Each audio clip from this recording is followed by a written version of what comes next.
바울은 베냐민 지파 사람이었습니다. 베냐민 지파는 유다와 함께 이제 남유다에 속해 있던 지파였죠. 히브리인의 혈통으로서 아주 자부심을 가지고 있던 그 민족이 유다 지파와 베냐민 지파였다라는 것을 알 수 있습니다. 지금도 이스라엘 사람들은 이제 혈통 보존을 위해서 내가 이스라엘 사람이다, 히브리인이다 그러면 가서 피를 뽑아 가지고 DNA 검사를 합니다. 그래서 자기가 어느 지파의 피를 가지고 있는지 12지파 안으로 분류를 해놓고 있다라고 합니다. 바울은 이제 식민지였던 길리기아 주에 있는 수도 다소, 지금으로 치면 터키죠. 그 시리아 안디옥에서 왼쪽으로 좀 꺾으면 다소라는 타르수스라는 동네에 살았던 사람입니다. 그것을 보면 이제 아버지 때에 흩어져 있던 유대인, 즉 디아스포라인, 그러니까 그쪽 실제로 예루살렘에 살지 않고 올라가서 그 소아시아에 가서 살고 있던 사람이었음을 볼 수가 있습니다. 이 타르수스라는 지역, 다소라는 지역은 대학이 있어요. 그래서 굉장히 학문이 발달해 있었고 문화가 발달해 있던 헬라 문화권에 있었던 동네입니다. 최고의 학문을 배웠던 사람이고 그리고 그것을 마친 후에 예루살렘으로 다시 올라가서 가말리엘이라는 그 당시에 힐렐파와 이 모든 것들을 총정리한 당시의 최고의 학자였던 가말리엘 아래에서 공부를 합니다. 나중에 이제 이 그 사도들이 굉장히 어려움 당했을 때에 그 등장하는 가말리엘이라는 분이 이분입니다. 이분이 그들을 도와서 여러 번 기독교인들을 도왔던 것을 볼 수 있습니다. 그 밑에서 공부를 했어요. 뭘 공부했냐면 율법을 공부한 거죠. 여기서 말하는 이제 율법, 즉 토라라는 것입니다. 히브리인들은 이 토라, 모세 오경을 더 중요하게 여깁니다. 나머지 이제 선지서들은 그 다음으로 중요하게 여기는 것이고요. 그래서 모세의 이 5가지의 창세기, 출애굽기, 레위기, 민수기, 신명기 이 율법 5권을 토라라고 불러서 나머지는 토라의 해석서로 보는 그런 경향을 가지고 있습니다. 그리고 그는 그 공부를 하고 나서 사내들인 공회의 의원이었던 것을 볼 수 있습니다. 바울은 로마의 시민권을 가지고 있었습니다. 율법에 대해서는 바리새인이었고 엄청난 자존심을 가지고 있었던 사람이에요. 그리고 율법에 굉장히 능한 사람이었습니다. 자신은 율법을 다 지켰다, 내 생각에 내가 율법을 어긴 것이 없다라고 할 정도로 율법을 상당히 지키면서 그것에 굉장한 힘을 쏟았던 사람임을 볼 수가 있습니다. 그런데 그가 예수님을 만난 겁니다. 이건 엄청난 사건이 아닐 수가 없습니다. 예수님 만난 사건의 간증이 그가 기록한 성경에 보면 곳곳에서 발견되어지는 것을 볼 수가 있습니다. 거길 보면 그가 예수님을 알기 전에, 만나기 전에 얼마나 예수님을 싫어했고 또 예수님 믿는 사람들, 즉 크리스찬들을 얼마나 핍박하였는지를 정직하게 고백하고 있는 것을 볼 수가 있습니다. 그랬던 그가 예수님 만나면서 자신이 얼마나 변했는지, 그리고 자신이 어떻게 예수님의 종이 되었는지를, 그리고 그 복음을 위하여 지금 어떻게 살아가는지를 로마 교회에도 전해주고 싶었던 겁니다. 그래서 로마서를 지금 쓰고 있는 거죠. 로마를 향한 편지라고 부르는 것입니다. 인간적으로 보면 바울에게는 예수는 절대적으로 구주가 될 수가 없었던 분이셨습니다. 그런데 예수님이 이 바울을 찾아오셨고 바울의 인생의 기쁨이며 삶의 목적이 되셨다라는 것입니다.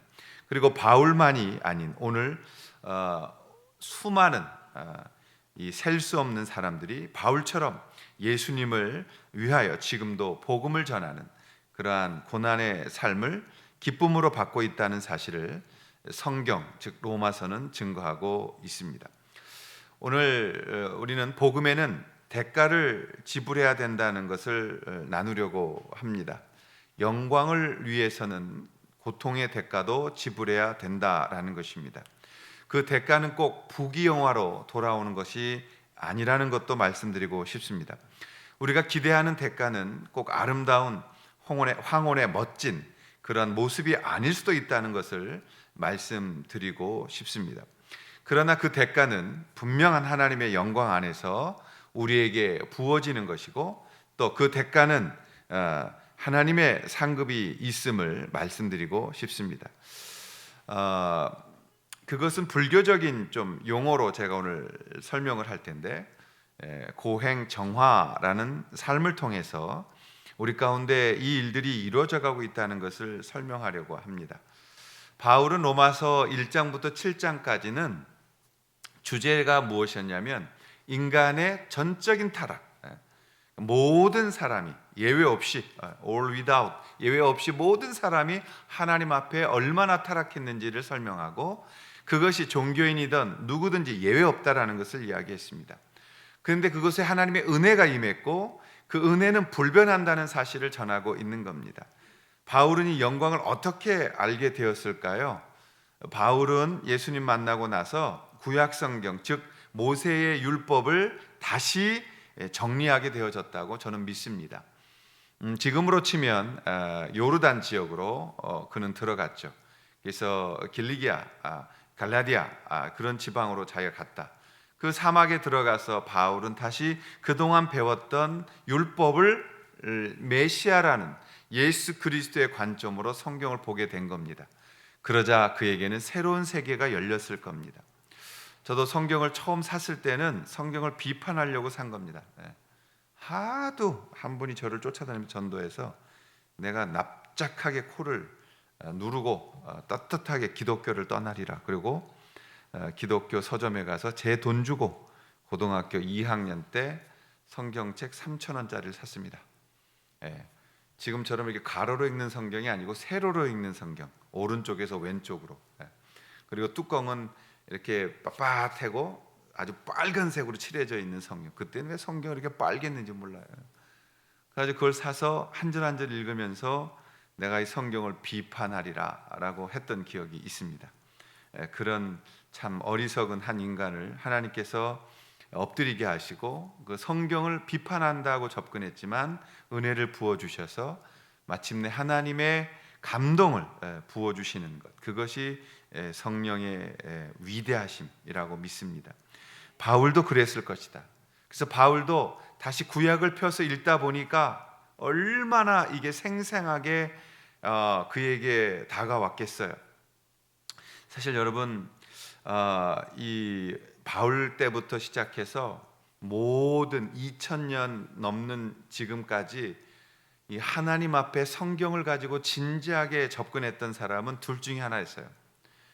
그러나 모든 분들이 거의 다 하나님 앞에 꿇어 엎드려 그분을 경배하고 그 영광 앞에 섰던 것을 저는 너무나도 많이 이 사실 역사책을 통해서 보았습니다. 수많은 개혁자들이 그랬어요.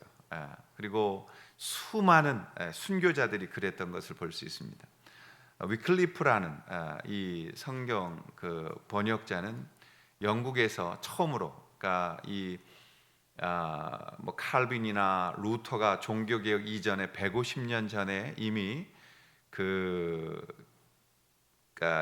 로마어 라전어로 쓰여져 있던 불가타 성경을 영어로 번역한 거예요. 영어로 번역했는데 이게 나중에 얼마나 핍박을 받았냐면 죽고 나서 성경을 영어로 번역했다고 그래가지고 죽어서 묻어놓은 그 위클리프의 시체를 교황이 꺼냅니다. 그래서 부관 참시에 다시 그걸 불태워가지고 그 뼈다귀를 강에 갖다 뿌려버리는, 그렇게까지도 성경 번역을 누가 싫어했냐? 교황이 싫어했습니다. 그런 일을 당했지만 모든 성경을 가지고 하나님 앞에 진지하게 다가갔던 사람들은 이 영광을 누렸던 것을 볼 수가 있습니다. 바울도 구약을 펴놓고 다시 읽은 거예요. 하나님께서 그 구약의 영광, 그 속에 임했던 그 숨겨져 있는 그 예수 그리스도의 보물을 그 구약에서 캐내게 하신 거죠. 나중에 여러분, 바울이 로마에서 이제 순교를 당한 것으로 사가는 전에 내려지고 있는데, 그 돌아가신 그 자리에 가면은 지금도 거기가 그대로 말을 전하면 세 군데서 물이 터졌다, 샘물이 터졌다, 그렇게 되어져 있는 것이거든요. 바울이 목이 잘렸을 때 이 목이 3번을 튀겼다는 거 아니에요? 3번을 탕탕탕 튀었는데 그 닿는 곳마다 물이 터졌다. 그런 전설이 내려오는 그런 목배임을 당해서 바울은 순교를 했습니다. 그러면서 바울은 그 율법의 목적, 그리고 그 속에 있는 예수님의 메시아 되심, 이거를 얼마나 영광스럽게 보았는지, 그렇게 싫어했던 예수 그리스도를 위하여 자기의 정말 목을 내어놓는 그러한 영광의 삶을 살 수가 있었다라는 것입니다. 그래서 여러분, 지금도 설교를 준비하겠다고 애쓰는 우리 애숭이 같은 우리들 목사들에게도 성령님은 지금 성경을 펴는 순간 은혜를 주시고, 어떤 상황이 있어도 우리가 이 시대를 이겨나가게 하는 넉넉한 하나님의 그 은혜를 부어주고 계신다는 것을 우리에게 경험케 하시는 것입니다. 그 하나님의 사랑은 지금도 불변하고 흔들리지 않고, 우리를 죄에서 구원한 이 복음은 우리를 죄 아래에서 정죄하지 않는다는 것, 그것을 오늘 이 로마서 1장부터 7장까지 바울은 계속해서 설명을 한 것입니다.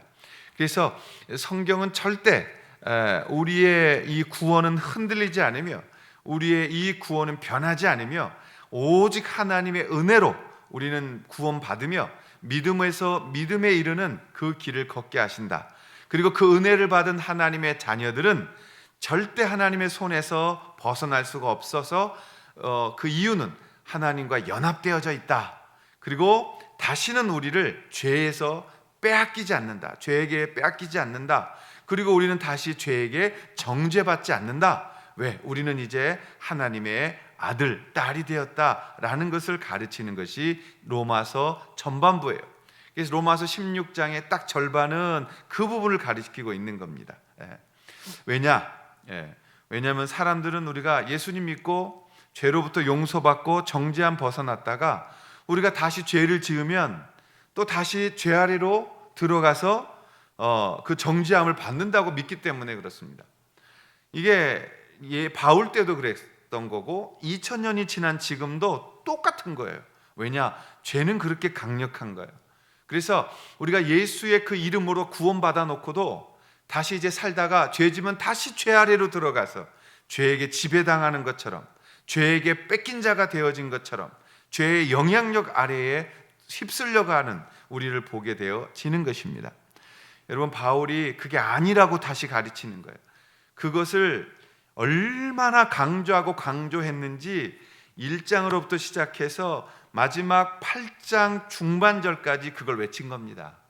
여러분, 이제는 죄 아래 있지 않습니다. 여러분은 이제 하나님의 아들이 된 겁니다. 따님이 되신 겁니다. 그러므로 하나님은 신이 아닌 여러분의 아버지가 되신 겁니다. 이 사실을 바울이 목터지라고 가르친 게 로마서 1장부터 우리가 지난주까지 보았던 그 말씀들이었다 이 말이에요. 왜냐? 바울 때도 그랬고 지금도 그렇고 예나 지금이나 똑같이 우리는 계속해서 죄를 지으면 죄의 권세 아래로 다시 빨려 들어가서 우리가 누군지 우리의 위치도 잊어버리고, 우리가 누군지 우리의 신분을 잊어버리는 그런 오류를 범하기 때문에 그런 것입니다. 우리가 어떻게 하면 스스로 이젠 나는 하나님의 아들이다, 하나님의 딸이다라는 믿음의 확신 속에서 승리해 볼 수가 있겠습니까? 첫 번째, 그것은 성화의 과정에서의 고행의 비밀을 알아야 되는 것입니다. 그리스도교는 여러분 배우는 것입니다. 이 단어가 좀 낯설 수가 있는데요. 성화의 과정, 성화라는 것은 이제 거룩해져 가는 과정. 그러니까 우리가 하나님의 아들이 됐어요. 이거는 신분이 되어진 과정, 칭의라고 불리는 거죠. 영어를 그걸 구분한다면 justification이라. 그래서 칭의, 의롭게 됐다. 그 다음엔 이제 성화, sanctification이라. 그래서 거룩해져 가는 거예요. 거룩해져. 내가 태어났어요. 그러면 나는 신분이 만들어진 거예요. 그런데 거기서 끝나지 않고 자라나야 된단 말이에요. 그걸 성화라 그래요. 성화. 거룩해져 가야 된다고요. 그 거룩해져 가는 과정에는 두 가지가 꼭 있는 겁니다. 첫 번째가 뭐냐? mortification이라 이렇게 불러요. 이것은 이제 고행의 과정이라 이렇게 말하는 겁니다. 자, 다시 12절과 13절을 한번 보십시오. 제가 읽겠습니다. 그러므로 형제들아, 우리가 빚진 자로 돼 육신에게 져서 육신대로 살 것이 아니니라. 너희가 육신대로 살면 반드시 죽을 것이로되 영으로서 몸의 행실을 죽이면 살리니라고 바울이 말합니다. 여러분, 우리가 육신에게 져서 육신대로 살면 안 된다 이거예요. 여러분, 우리가 신분이 바뀌었고 우리의 생각이 바뀌었고 패러다임이 바뀌었어요. 근데 뭐가 안 바뀌었느냐? 육신이 안 바뀌었어요. 육신이 안 바뀌었다는 게 글자 그대로 이해하시면 안 돼요. 네. 우리가 예수 믿으면 그냥 뭐 사라락 해가지고 몸이 확 바뀌는 것도 있어요. 예수 믿으면 기뻐하고 막 이뻐지고 그래요. 여러분, 예수 믿으면 이뻐지는 겁니다. 민영 집사님 그렇게 웃다가 어떻게 살아남으시려고? 여러분, 예수 믿으면 밝아지고 속에 이게 없기 때문에 환해집니다. 그래서 정말 이뻐져요. 근데 이런 육신을 말하는 게 아니고 내가 육신, 그러니까 옛날의 생각, 죄 아래 있었던 생각대로 그대로 살면 안 된다 이 말이에요. 근데 이게 문제예요. 그러니까 사전적인 이 단어를 보시면 mortification이라는 말이 무슨 뜻이냐면 그리스도 교회에 있어서 고행이라고 돼 있어요. 그러니까 이건 불교적 용어가 아니에요. 이런 고행한다라는 그런 고행이 아니라 금욕이라는 말이에요. 금욕, 절제라는 말로도 쓰이고요. 또 근절이라는 말로도 쓰이는 겁니다. 그러니까 예수 믿고 나면 내가 멈추는 법을 배우는 거예요. 내가 안 하면 때 안 하는 법을 배우는 거예요. 내가 스톱하는 법을 배우는 거예요. 그게 성숙해 가는 거예요. 여러분, 어른과 아이의 차이는 뭐예요? 책임질 짓 하는 게 어른이고 책임 못 지는 짓 하는 게 근데 하는 게 애들이죠. 여러분들은 집안에서 저는 다 합니다. 우리 집안은 제가 최고의 책임자 아닙니까? 그러니까 제가 다 합니다. 제가 컵 깨먹어도 저는 깼으면 내가 사놓으면 되는 겁니다. 애들은 혼납니다. 왜? 지가 못 사니까. 차이점은 간단한 거예요. 나는 깨먹어도 내가 사니까. 내가 사면 되는 거예요. 근데 못 살 게 깨면 혼나는 거예요. 아멘? 그것이 뭐야? 내가 책임질 수 있으면 그거 되는 거고 못 치는데 하면 혼나는 거예요. 그러니까 우리가 어른이라는 게 그거잖아요. 그러니까 다시 말하면 그리스도인이 됐을 때 내가 하나님 앞에 멈춰야 된다고 할 때 멈출 수 있어야 되는 사람이 돼야 된다는 거예요. 그게 무엇입니까? 우리 인간에서 펴면 의지죠. 의지. 우리의 의지가 스톱해야 될 때 스톱해야 되는데 못한다 이 말이에요. 어떤 면에서 여러분들이 여러분의 삶 가운데서 훈련되어져 버린, 습관되어져 버린 부분에서는 스톱이 안 되게 되어져 있어요. 그래서 몰티피케이션이 필요한 겁니다. 죄 아래 복종되어진 부분에 특별히 약한 부분이 있어요. 어느 집안에는 흘러내려오는 저주가 있다 그러는데 그것까지는 아니라도 집안에 흘러내려오는 습관은 있습니다. 그래서 여러분들이 병원에 가면 뭐 해요? 가족력이라는 거 있잖아요. 가족력. 어떤 집안에는 당뇨가 걸리면 계속 걸려. 왜? 그 집안에 가보면 음식 그렇게 먹어요. 그래서 그 병이 자주 걸리는 거. 어느 집안에 가면 성적인 문제에 고달픔이 있어요. 왜? 그 집안에 그 문제가 계속해 있었던 거예요. 어떤 집안에 가면 술 때문에 그 집안에 문제가 있는 거예요. 어떤 집안에 가면 돈 때문에, 노름 때문에 그 집안이 그런 게 있는 거예요. 왜? 그런 습관들이 그 집안에 젖어 있기 때문에 그런 거란 말이에요. 어떤 집안에 가면 그냥 입으로 서로 죽이는 집안이 있어요. 그런 것이 있는 거예요. 그걸 우리가 깨야 되는 거예요. 깨야 되는 거예요. 여러분이 이걸 자랑할 게 아니라고요. 저도 저희 부모님에게서 정말 듣기 싫은 소리가 있었단 말이에요. 저희 망한 집안 얘기 있잖아요. 굉장히 고생스러워하셨어요. 저희 아버님 때까지가 망한 지 3대라고 하더라고요. 지금도 가면 늘 그 향교 데리고 와가지고 말이에요. 이게 너희 누구고 비석 가르치고 말이죠. 족보 늘 그런 얘기해요. 뭐가 그게 그렇게 근데 망했다. 머슴이 몇십 명이었다. 늘 이 얘기하세요. 그거 어쩌라는 거? 지금 배고파 죽겠는데. 옛날에 그렇게 살았다는 게 지금 그거 하고 양반이니 뭐 가지고 매 그 얘기하세요. 그런 거 아버지가 너무 싫어하셨어요. 그러니까 당신은 또 거꾸로 그렇게 자수성가한 얘기를 또 맨날 해. 아주 그거 듣기 싫었어요. 그래서 저는 저희 애들한테 저희 집안 얘기 안 합니다. 그 얘기가 뭐가 필요해? 근데 나이 드니까 슬슬 꾸물꾸물 여기서 올라와요. 저도 야, 잔소리할 때 보면 나는 어떻게 살았는데 이 얘기가 언제부턴가 어디선가 만들어져 나오는 걸 보고 있어요. 그때마다 제가 제 입술을 때립니다. 여러분, 그게 끊어야 되는 거예요. 그게 나오면 여러분이 철저하게 육신의 것이 나오고 있다는 걸 기억하셔야 돼요. 그때 우리가 이걸 작동시켜야 되는 거예요. 육신이라는 말이 헬라어로 사륵스라는 뜻인데 그대로 번역하면 고깃덩어리라는 뜻입니다. 우리 고깃덩어리가 살던 대로 여러분 살고 싶어 하는 게 있는 거예요.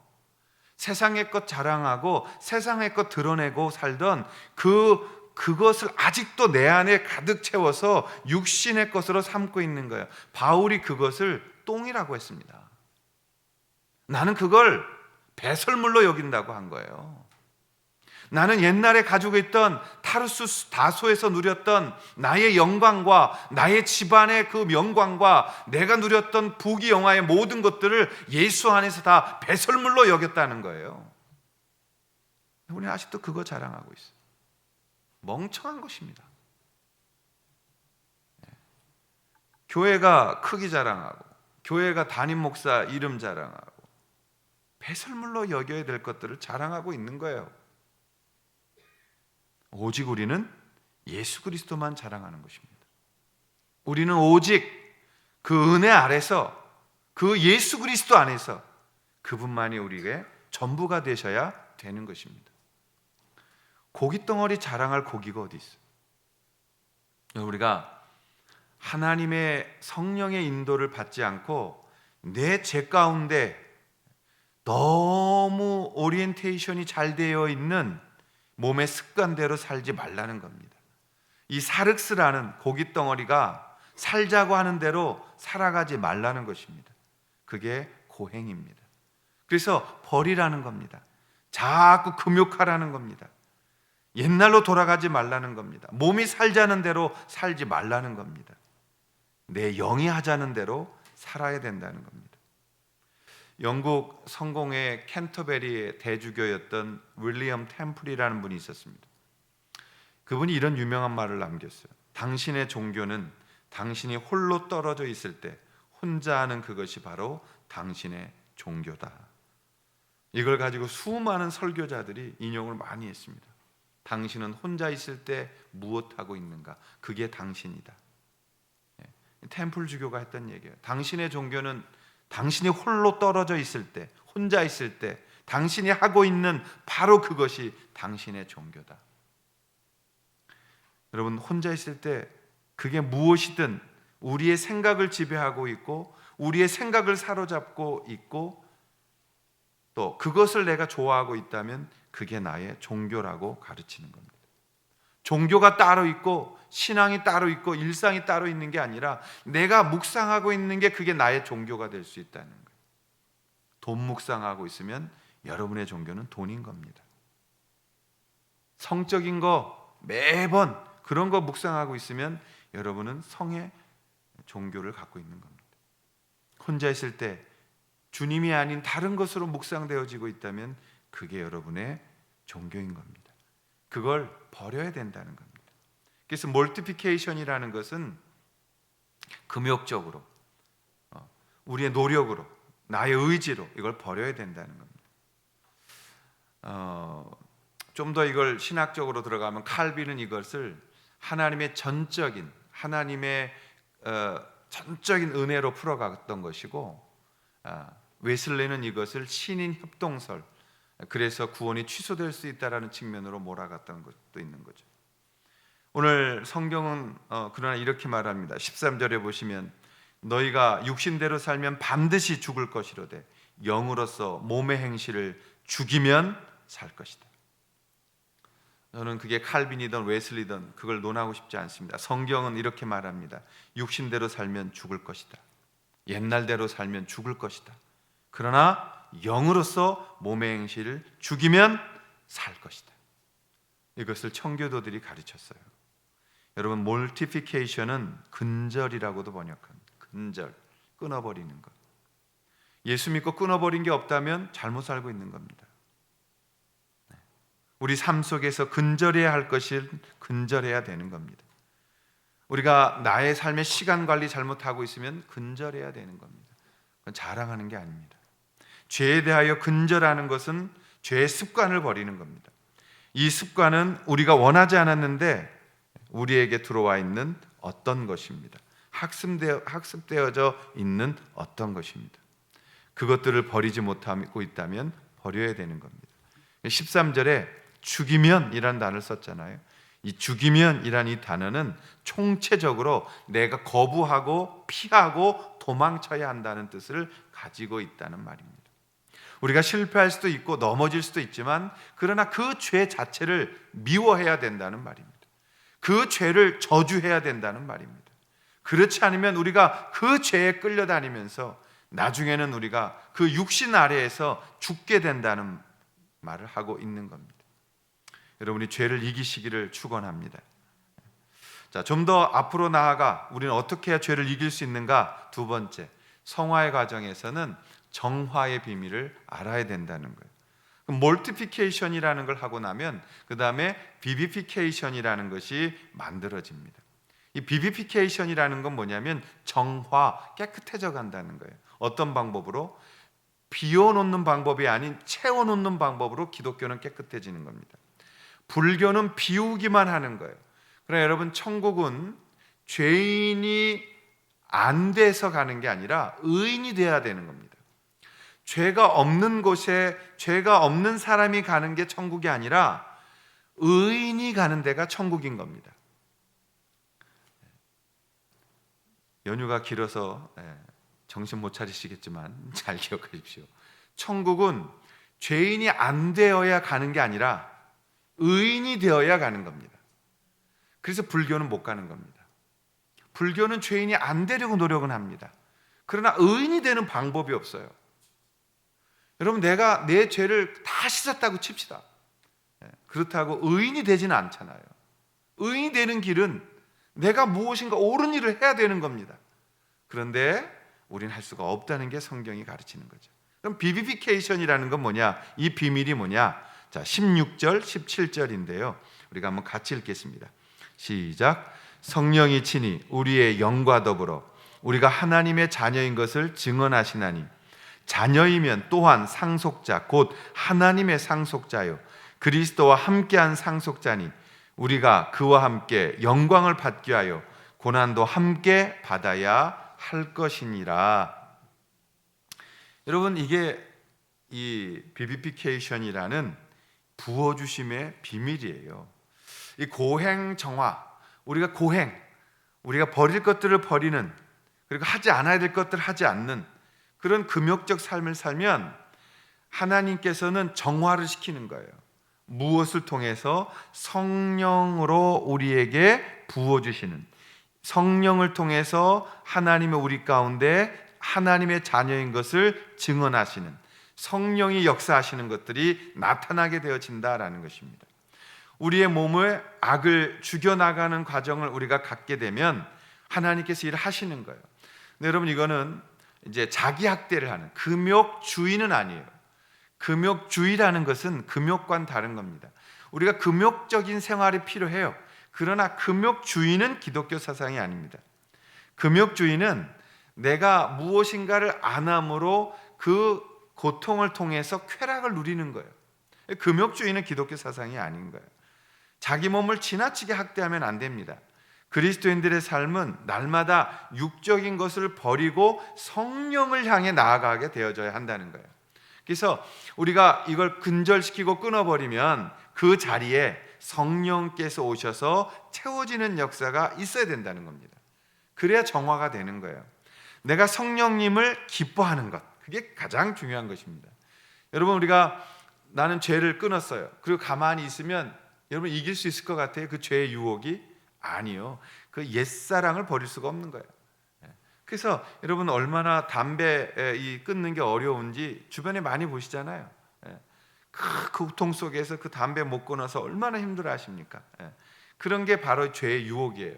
우리가 내가 버리려고 하는 죄를 버렸다고 가만 내버려두면 그 죄가 가만히 있느냐? 그렇잖아요.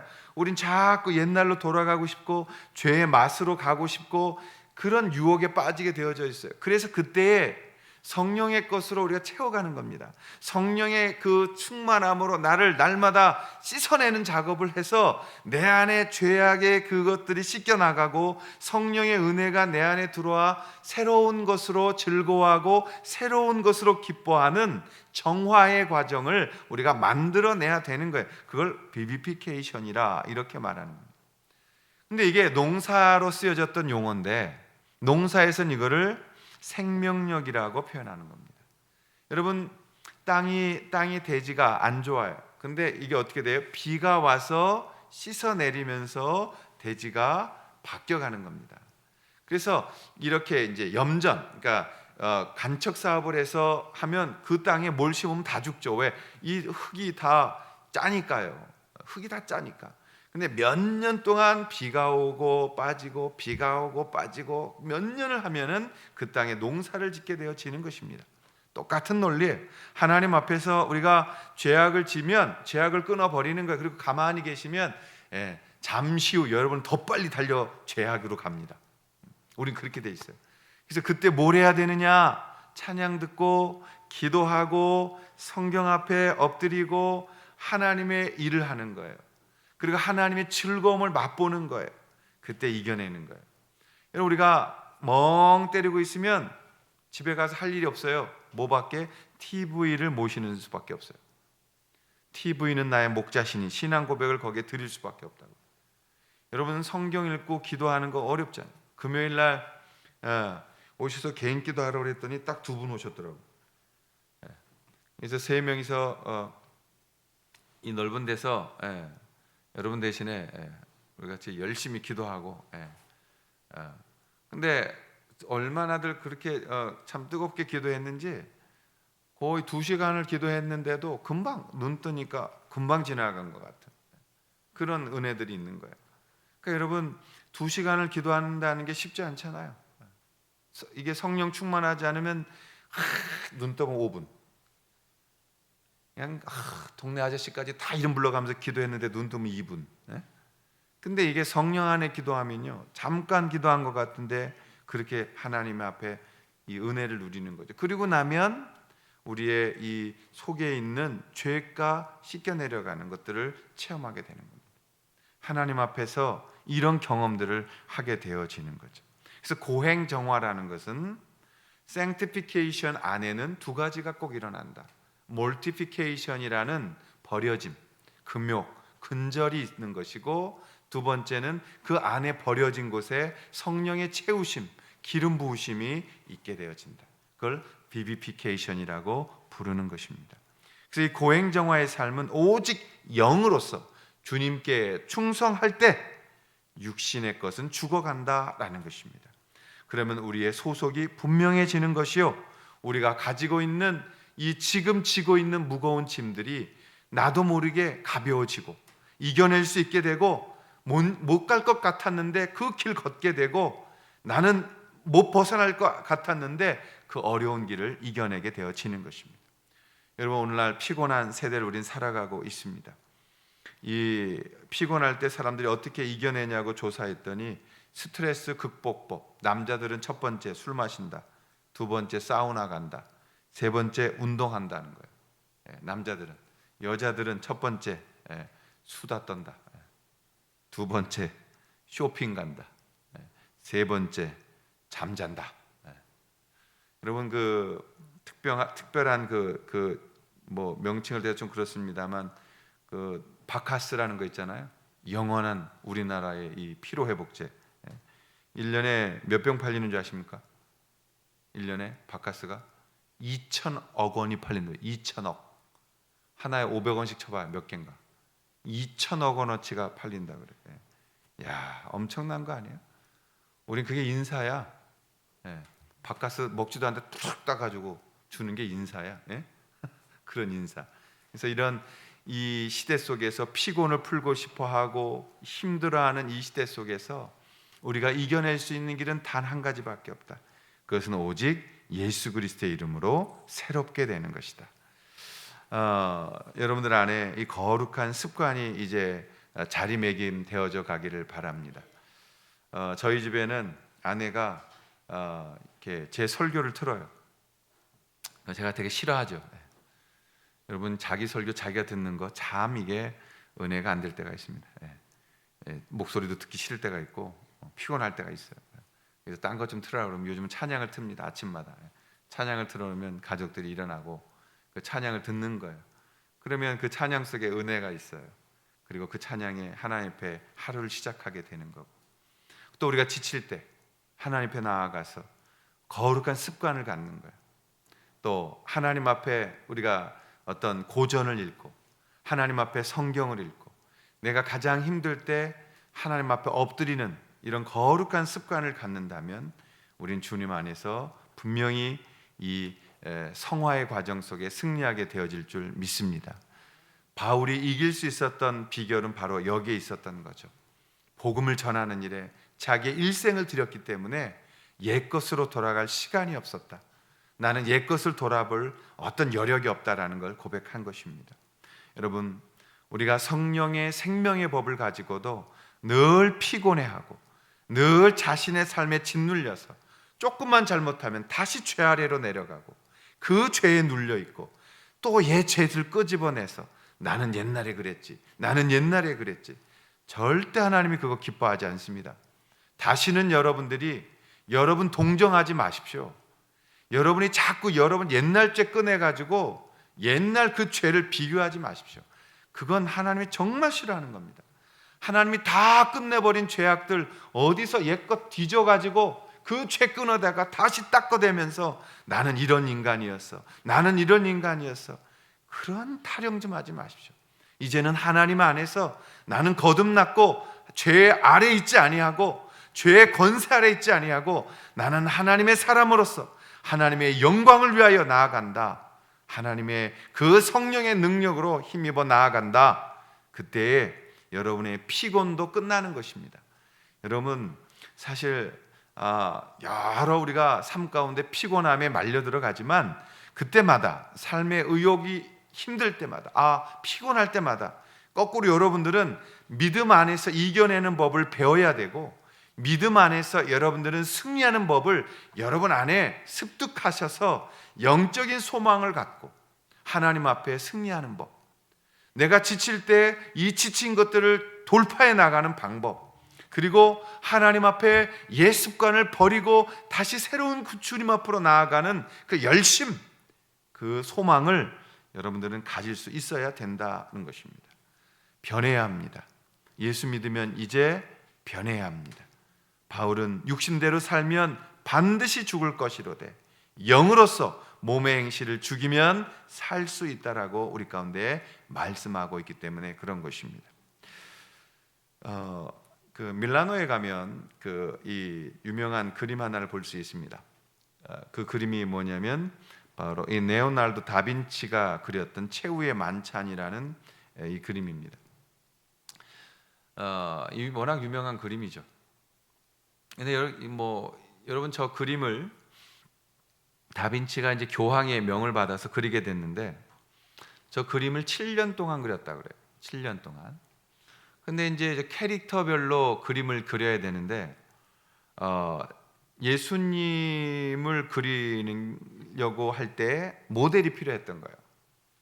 그러니까 그 안에 예수님의 그 자비로우심, 예수님의 사랑, 예수님의 그 죄를 짊어지셔야 하는 그 죄를 때문에 죽으셔야 되는 그 내면 속에서의 갈등, 또 그 맑으심, 이런 것들을 다 표현해야 될 사람을 찾고 다녔던 겁니다.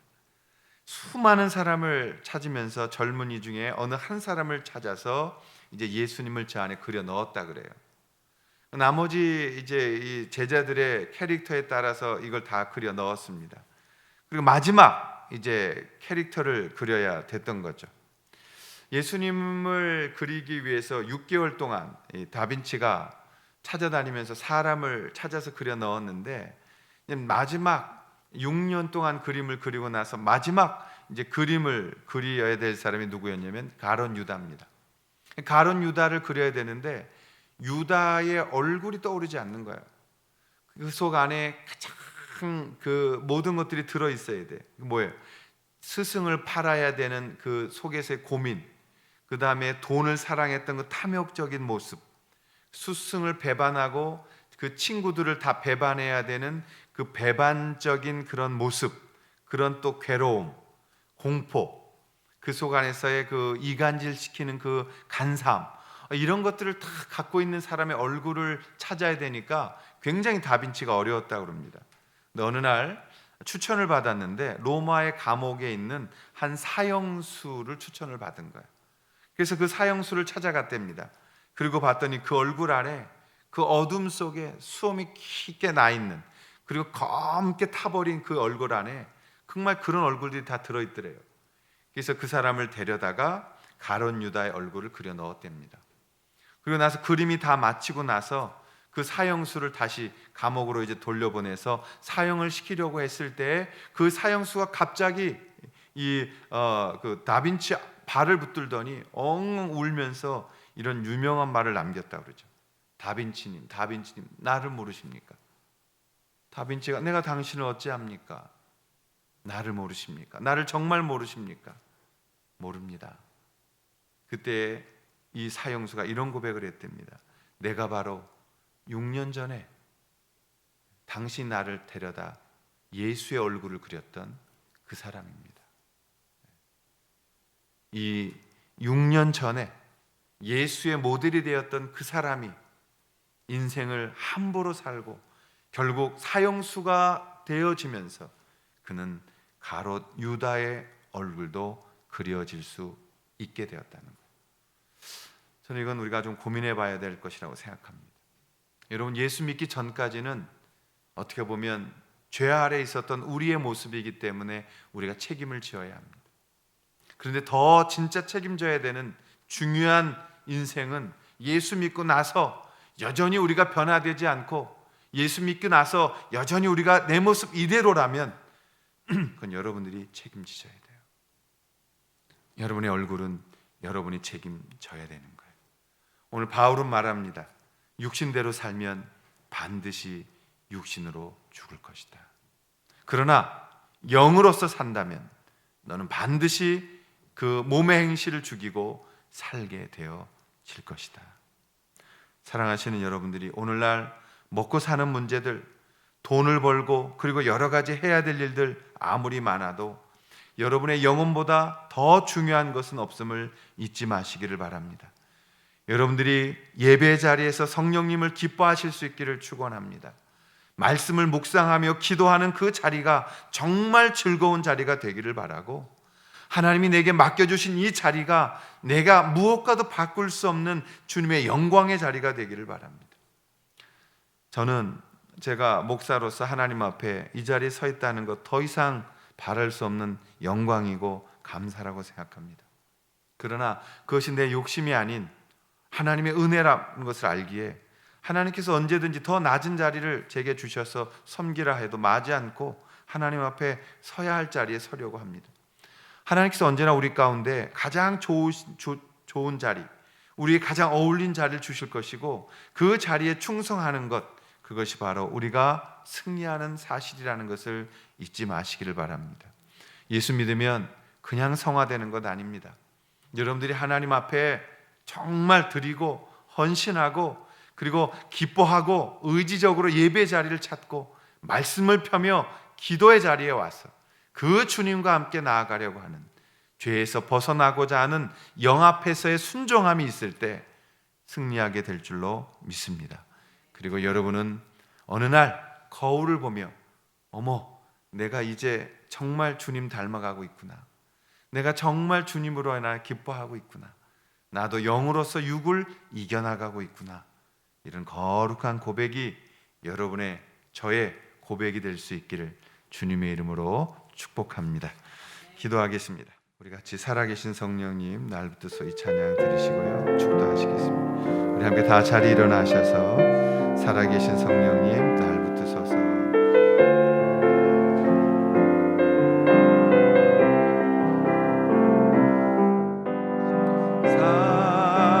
살아계신 성령님,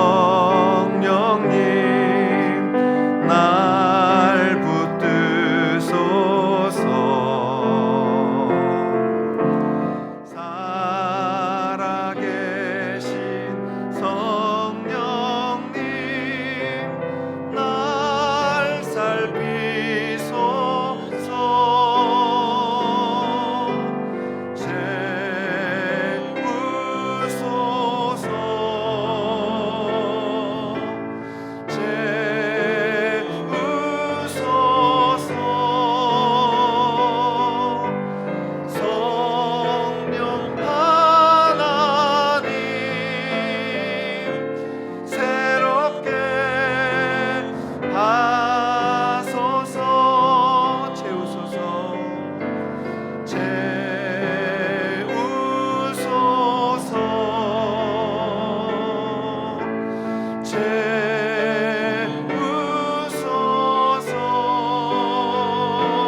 하나님 아버지, 우리가 육신대로 그대로 살아가면 분명히 죽을 것이로되 영으로서 육신을 죽이면 살 거라고 말씀하셨사오니 날마다 영으로 우리의 육신을 죽이며 하나님 앞에 성숙해져 가도록 도와 주시옵기만을 성부와 성자와 성령의 이름으로 간절히 축원하옵나이다.